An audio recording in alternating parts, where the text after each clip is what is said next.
So once your film has dried, you're ready to cut it apart and put it in one of these sleeves. So over here on the counter by the print dryers, between the print dryers and all of the matting equipment, there are these two light boxes. Over on the right side of the light box, there's a little switch here, and you have to kind of hold it in for a second until you see the light flicker a bit, and then let it go to turn on the light. That will allow you to see your film a little bit better. Okay, now this one has already been cut apart, but what you'll do is you'll bring your film over here, lay it out onto the light box, bring a pair of scissors, okay, and you're going to cut your film apart to go into one of these sleeves. Now the sleeves are in the drawer, okay, right below the light boxes. So there are a lot of sleeves in there. They will hold 5 frames across each row. So you'll notice I've cut these apart in 5s. So at the end of your film, for example, where it's black or just clear, you can cut that off and throw that away.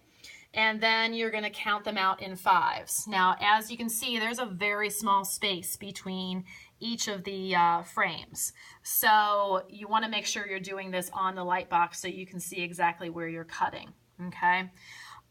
So you'll cut them apart in 5s, and then you'll slide them into these sleeves. Now, the film has one side that is kind of shiny, the other side that is pretty dull.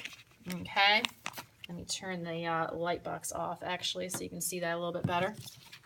Okay, so this side of the film kind of reflects a lot of light, is very glossy, and the back side of the film is pretty dull, kind of like your photo paper, right? So pay attention to that when you're putting your film in the sleeves.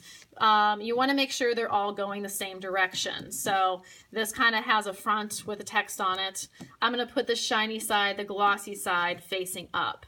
Okay, you also want to make sure you're holding your film at all times by the edges. Okay, you don't want to get your fingerprints all over them. I'm just going to tap that back in there.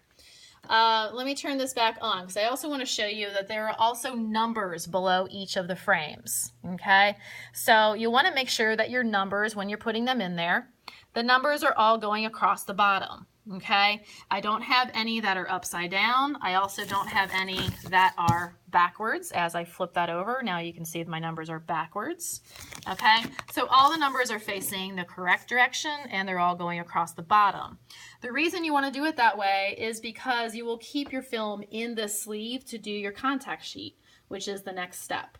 So just make sure you're being very careful with your film, handling your film, and placing it in the negative sleeve.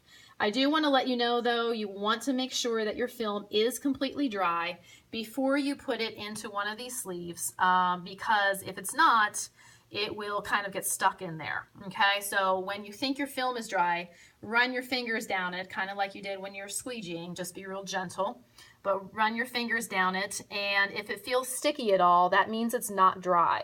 And because it's sticky, it will kind of get stuck to this plastic. So please make sure it feels completely dry before you do this step. Okay, the next step will be to make it into a contact sheet, which you will do in the darkroom. And you can also, by the way, look at some of your images a little bit closer by putting one of these magnifiers on your film and then looking through the magnifier. I don't know if you'll be able to see that or not. Doesn't look that clear looking through it as right now, but it will when you look through it. But you can kind of take a closer look at some of your negatives with that to get an idea of what that's going to look like.